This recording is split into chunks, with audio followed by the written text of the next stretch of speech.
Louisa Adjoa Parker, and I'm a writer and poet, and I do lots of different things. So I write poetry and fiction, and I write about the histories of marginalised people in the Southwest, particularly Black, minority and ethnic people. And I also write quite a lot of articles talking about issues such as race and gender, and I live in Somerset. So I think a lot of my work is informed by the sort of background, the landscape of the Southwest, and I've always been very connected with nature and enjoy being in those spaces and spending time in them.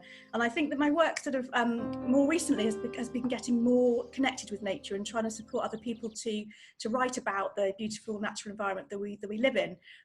So yeah, it's not solely about nature, but that's very much an important part of what I do, why I write, and basically what I enjoy in my life.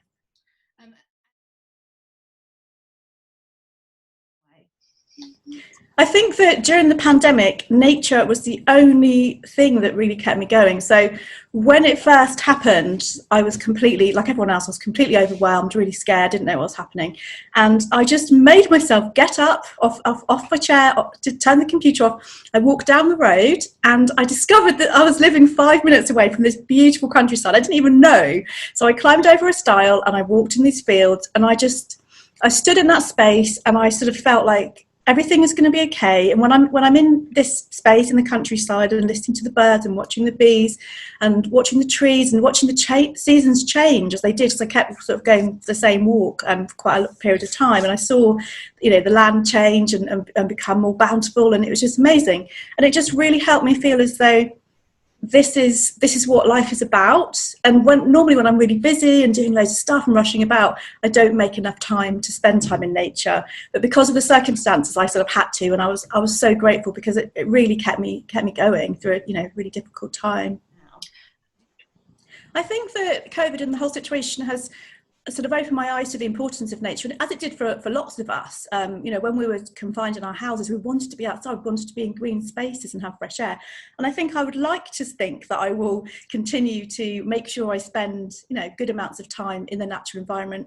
But it's really about finding a balance, because obviously we all have to work and we have to juggle lots of things. So for me, it's making sure that I still do it regularly. I still get out, I still go to the beach, I still go for walks in fields and woods every so often, even if it's not every day as I'd like it to be. I just try and make sure I have that connection kind of built into my week.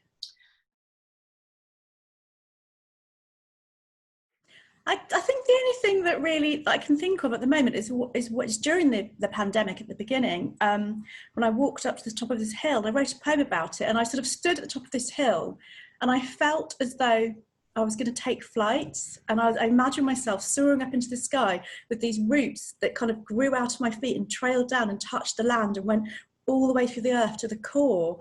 And I sort of felt as though I could see what everything was really about in some way, up on this vantage point where I could see all this land. And I had this really deep understanding that the land doesn't belong to us, but we belong to the land. We're part of the land.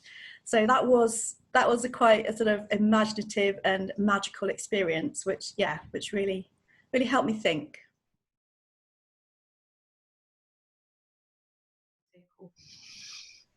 I think I'm always sort of optimistic that we can work together to make the changes we need to make.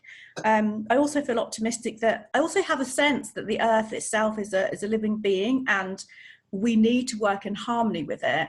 So I think together we can save this planet and save us. But I think we need to work together very closely and sort of be in that harmony. And I think we need to really undo some of the damage that we've done in terms of the relationship and how we see other human beings, how we see land and nature and wildlife, because it's always been for so long, a dominant group of people traveling through the globe, taking whatever they want for their benefit. And it's come to the point now where it's clear that that's not sustainable. So we need to have a different approach to how we grow food, to how we think about other human beings, and how we respect not only the earth and its wildlife, but other people as well. I think the pandemic really brought a lot of these issues up to the fore for many of us.